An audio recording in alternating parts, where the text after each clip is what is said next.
Because you're starting a new literary theory this week, I thought I would give you another overview, just like I did with new criticism and formalism. So I just wanted to go over kind of some of the main tenets of feminist and multicultural criticism. So before I get into this, I really want to encourage you to pay a lot of attention to the study guides that are provided online. One of them is written very entertainingly, and it is a bit long, but the writer does an excellent job of telling you about the theory and giving great detail while doing it in kind of an entertaining way. And I agree with her that when you address feminist literary criticism, don't get your hackles up. Don't automatically jump to the negative side of feminism. That is not what feminist theory is really all about. So I know that there are some really negative connotations that can come up by studying something about feminism or feminist theory, but that's really not it. It's a really maybe a stereotype even, that for a woman to say, "Oh, I'm a feminist," you might think, "Oh, that's not a very good thing." But in this way, when you're just addressing the criticism, the literary criticism of feminism, it's much more laid back than that. So you may have to shut off some preconceived notions or some ideas that you have about feminism and just focus solely on what literary feminist criticism is. And BYU Idaho couples multicultural criticism in with feminist criticism because they both kind of look at minorities. And how those minorities are portrayed in literature, how they're being written about, and how they are being depicted, if that depiction is real or not. So that's why they put these together. So really, the study guides focus on the feminist side of the theory, but you can actually apply that to different cultures, whether it's South American, whether it's African, even Chinese in some cases. You can look at literature based on the people that are represented within that. Okay, so that's why those two are together. So for most of the information about feminist theory, you can actually apply that to multicultural. So some of the things that the theories discuss when looking at literature is who is writing about them. Is it a white man writing about a black man? Is it a white male writing about, say, a black woman? Is it a white male writing about a white woman? Is it a white woman talking about a white woman? That all is very, very important when you look at the writer and their experience and what they're writing. Are they a credible person to be writing about something like that? Are they completely removed from it? Say, if I, as a white woman, were going to write a novel about an Indian, like an Eastern Indian, not Native American, or actually both. It really doesn't matter either way. If I were to write about an Indian man, what do I know about that? Am I Indian? Am I a man? No. So how does that change how you look at the work that I've written about a different culture or in a different gender? So who writes about them is very, very important and something you can very much look into. Also, look at how the characters are portrayed, whether it's a woman or a person of another culture. Literature, at its very core, is reflective of what the historical context surrounding it. So you could say then that literature is reflective of the attitudes and behaviors that are contained within the context. So your job then could be, well, in this novel, which was written in the 1940s, which had a very different view of women, how was that written?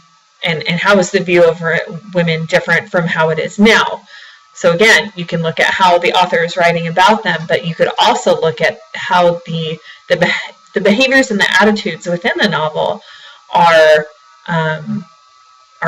compared to your current era. You could see if they're realistic or not, or if they're just completely out there. So again, you can compare the behavior and the attitudes in a written work and see if those are realistic and how those add meaning to the story. You can also look at literature written by women or people of other cultures, and how they add to the canon. So when somebody says, oh, I'm reading this because it's in the canon is just a collection of works that are deemed to be classic or valuable. And yes, most of the authors are old dead white guys. I personally love the canon. I think the canon is, it is what it is for a reason, but I also acknowledge that women are very much left out of it. I'm not big on feminist theory. It's not that I would pick a male's novel over a female's novel. They're just different in my opinion, and it's not, I don't really focus a whole lot on feminism, but that doesn't mean I don't think women can write, and it doesn't mean that I don't think women's writing is valuable. So women or feminist theorists want to add more women to this canon, this collection of works, and this canon goes way, way, way, way, way, way back. So when it says old, it really is old. Chaucer is in the canon, and he was alive in the 14th century.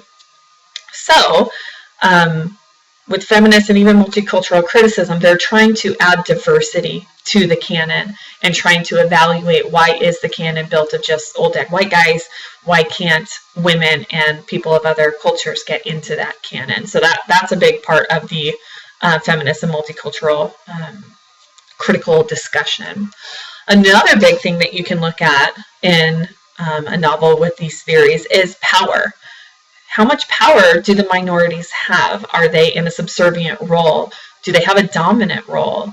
Are they viewed as an outsider or a minority or an other? So the term other with a capital O is used to denote anybody who's kind of left outside or kept outside and not welcomed into the main realm of the story. So some examples are in Beowulf. If you've ever read Beowulf, Grendel is an other. He is left outside of the Danes. He is not allowed into their halls and their gatherings. He is kept out, and that outness is a symbol of who he is and his character. Another example is Mary Shelley's Frankenstein. With Frankenstein's creation, or monster, he is kept out of Frankenstein's life. He is shunned. He is kept away and on the outskirts of the center of the story. So he is a main character in the story, but he is very much segregated. He is very much discriminated against. So you can look at these at any story really and see who is being left out, who's being viewed as an other, who has their power taken from them. You can look at women and how much they speak, how much dialogue they have. And if they have dialogue, what is that dialogue like? Is it subservient and secondary to the man? Or is the woman outspoken and strong and independent?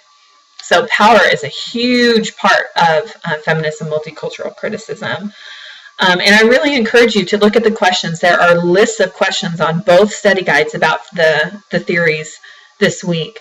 So use those questions to really help you see, oh, this is the theory in action. It's like I can give you the theory and all the information about it, but the questions are examples of how that theory would be applied to the literature. So do take a look at those questions and try to use those as you work with the theory this week on your own. Also, just want to make a further note about feminist theory. It is not about man-hating. It's not all about saying, oh, women are oppressed and, oh, men do this to us and we hate men because of this reason and this reason. That is not it at all. And it goes the same for multiculturalism. Whites aren't always necessarily the bad guys in this and this. It's not about hating the person who's doing the oppression. It's about investigating the people who are actually being potentially oppressed. So feminist theory investigates the women's experience and representations in literature, whether they're written by a man or a woman. It does not matter. It is not going against male authors. It's simply, okay, so we can look at Mary Shelley's Frankenstein. Frankenstein was written by a woman. That's an extremely popular and influential novel. How does she write about men and women? The main character in her in her novel is a man, and he creates a male creature. What about women? Where are the women in that role? Or in that novel? What role do they play? So it is not constricted just to men. It is how are women represented by men and women. It also questions whether or not men and women are biologically different, or if our culture or society constructs the differences between men and women. So I just really want to encourage you to kind of open your mind a little bit with these theories, and not get stuck on, oh, feminism is bad, because it's not true. Feminism is much broader than you may be aware of. So I hope you enjoy working with these theories and enjoy working with the literature this week. If you have any questions, always let me know. And I hope you enjoy it, and again can get a broader perspective that can just add a little more meaning to how you look at literature and what you see going on within it.